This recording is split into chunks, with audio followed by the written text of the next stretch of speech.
on Sports Rap Live. Thank you guys for dropping in and giving us a listen.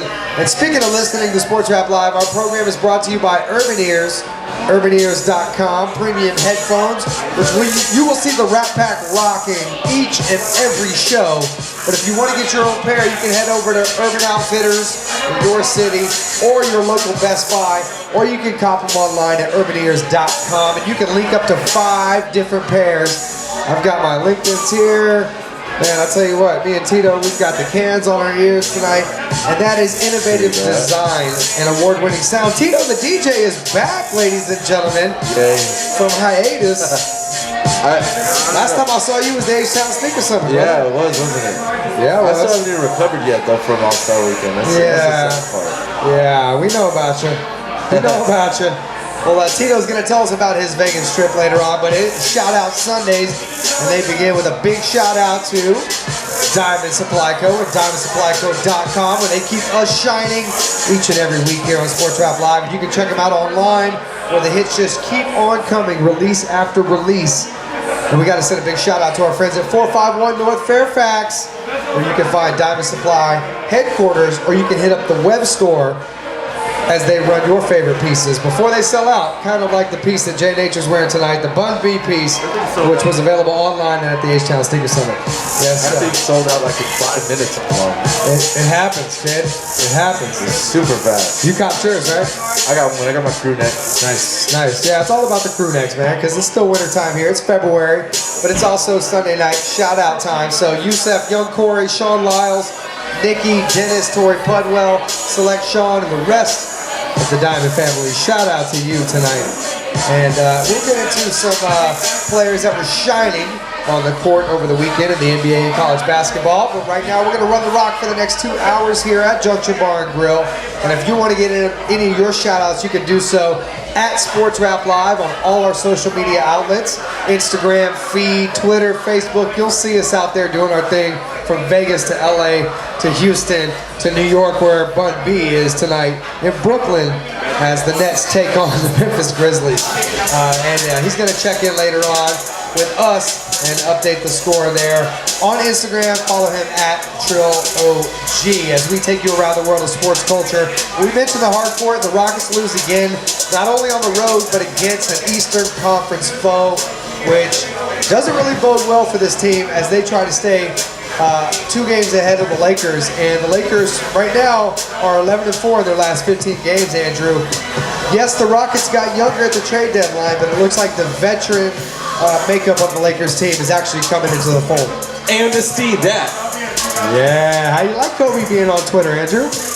Kobe's a good follow. I like Kobe on there. For those that don't know, the whole thing with Mark Cuban, him saying that, like, you know, it's possible, maybe feasible, maybe even it should happen, that the Lakers could amnesty Kobe Bryant just to basically get his contract off the books. I'd say they would let him go, they re-sign him, but just to restructure his contract, because they're at a point to where, you know, some of these teams need financial relief with the way their caps are structured. So that could be a possibility. And Kobe came out for a pretty big statement game today against Dallas. I didn't watch any of the game, but I know that he did go off. And afterwards, I did see his tweet of amnesty that the trade that the Rockets made, I think we talked about last time. To me, it seems like a no-brainer, slam dunk, great trade for Morey. Really shows why Morey, they're going to say his contract's going to be renewed with the team. Makes sense why. He's doing a good job, considering that he's really reworked. The part I don't understand is why it's taken to this point to him to make these changes. I guess, to me, he's going to get renewed his contract because of all of what he's done really in the last... It's pretty much the start of the last offseason. Like, why did it take all this time for him to start making these moves? Is what I guess the question is. Well, and the player you're talking about is Thomas Robinson, of course, from Kansas, who we talked about last year quite a bit when we were in the Martinez report. But if you're already youngest team, you really want to stay the youngest team. You know what I mean? You want to stay on that path and on that course, and you want to build like OKC. Plus, no vet wants to come on your team. All vets want to do at this point is collect a check and try and get a ring. Trying to get a ring. They want to be in that hunt. They want to be in that hunt. And if you're on the Rockets, you're sort of in that hunt, but you also are having to the longest tenure Rocket, Chandler Parsons. I know. 2 years.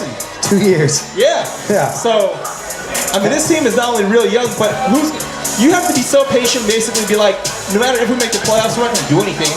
I I mean, yeah, the Rockets might mess around and maybe win a couple games here or there, but they're not going to upset someone in the playoffs or anything like that. We'll get into the NBA rap sheet, the Rockets rap sheet later along with the Martinez report, and we are going to get you ready for college hoops madness as we head into March. Of course, Andrew, it's conference tourney time.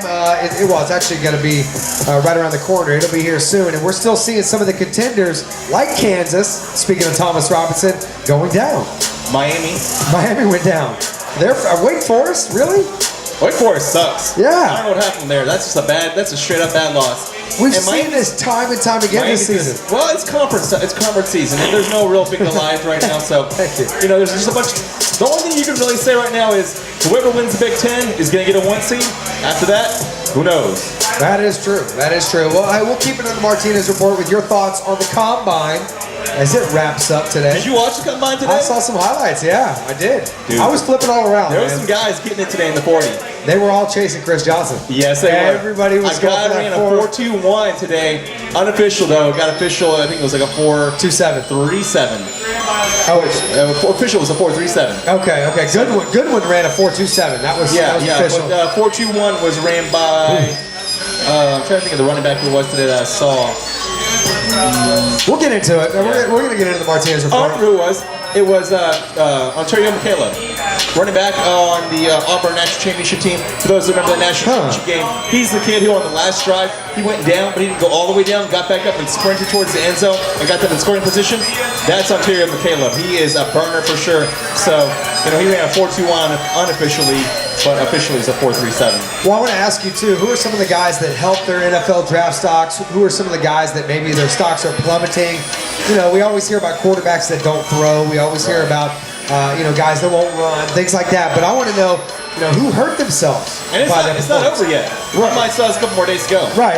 And our good friend Lance Zerline is out there, and he's covering it for our friends at the Big Lead, which is exciting. Lance has got some national exposure on the Big Lead and his thoughts on the draft. So we'll talk about that in about 45 minutes or so.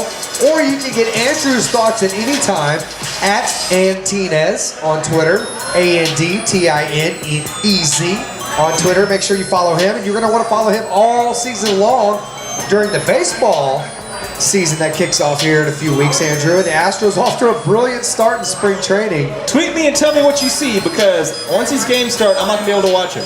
Well, that's what I want to ask you. I mean, we don't want to get everybody's hopes way too high, way too early, because this is still a 100-loss season. I mean, No, I'm saying I don't have Comcast. Tell me what you see. I don't know what's going on. Wow. But, rumor has it on the streets that Comcast is very interested in getting this deal done before the Astros season starts. Otherwise, Comcast could lose the Astros altogether. Well, that's why I have MLB.TV. I did get to watch the Astros game on Saturday. A couple innings of that. I got to watch the first home run. A couple guys pitched. Today the game wasn't on. But it's early. Nothing in spring. Nothing you see in spring really matters, because it's just evaluating talent. All you're really looking at, you hear all the stories. So-and-so is in the best shape of their life. So-and-so is in his peak prime right now. So-and-so has found out that he was tipping his pitches last year. That's all it was, Adam. He was terrible for the whole season because he was tipping his pitches. Oh, okay. But now he figured that out. It's going to be smooth sailing this year.